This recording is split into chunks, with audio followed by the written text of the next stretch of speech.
Hello, I'm Raymond Mayfield, and thank you for tuning into this broadcast today.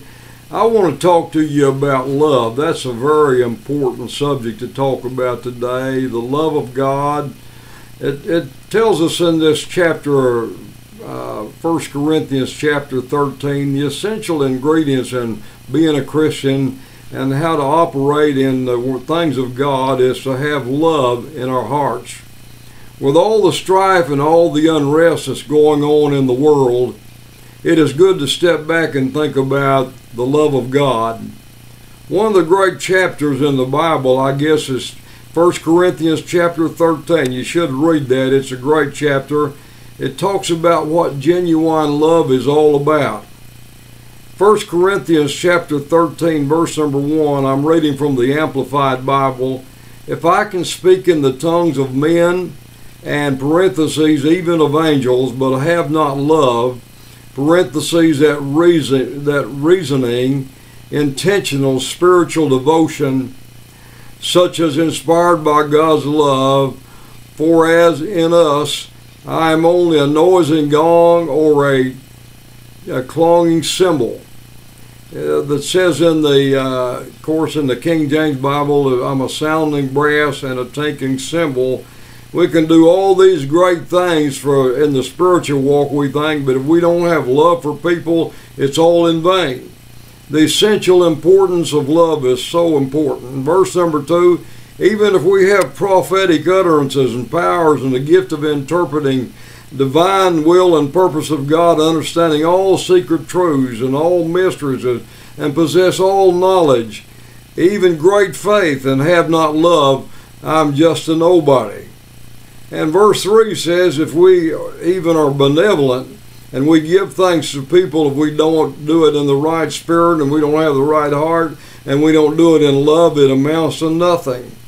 The first 3 verses tells us what love is not, and then verse 4 begins to tell us some of the things about what love really is and what it is possessed of in life. Love endures long. Love is patient, and love is kind. Love is never envious. It never boils over with jealousy. It's not boastful.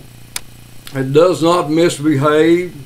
It is not arrogant or inflated with pride. Love is not rude to other people. It does not insist on their own rights and ways. Is not fretful or resentful. Does not rejoice at injustice or unrighteousness, but it rejoices in the truth. Rejoices when truth prevails. And verse number 8 tells us that love never fails.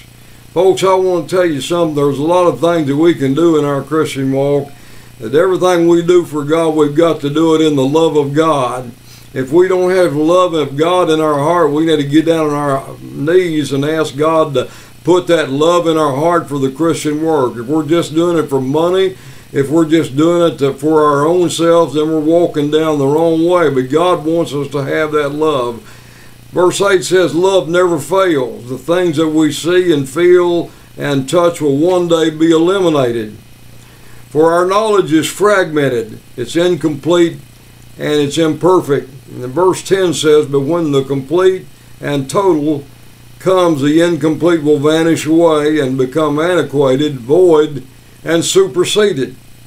And verse 13 says the greatest attribute a Christian can possess in their life is the love of God. With all the wars and all the things, the rumors of wars and all the things that have happened in Paris and all the very sad events of many people being killed, and it's been really a sad last week or two with trying to figure out how a Christian can walk in love, and with refugees coming in to different parts of the country, we've got to figure out in our life how do we not forget that we got to love God, and everything we do, we got to love people.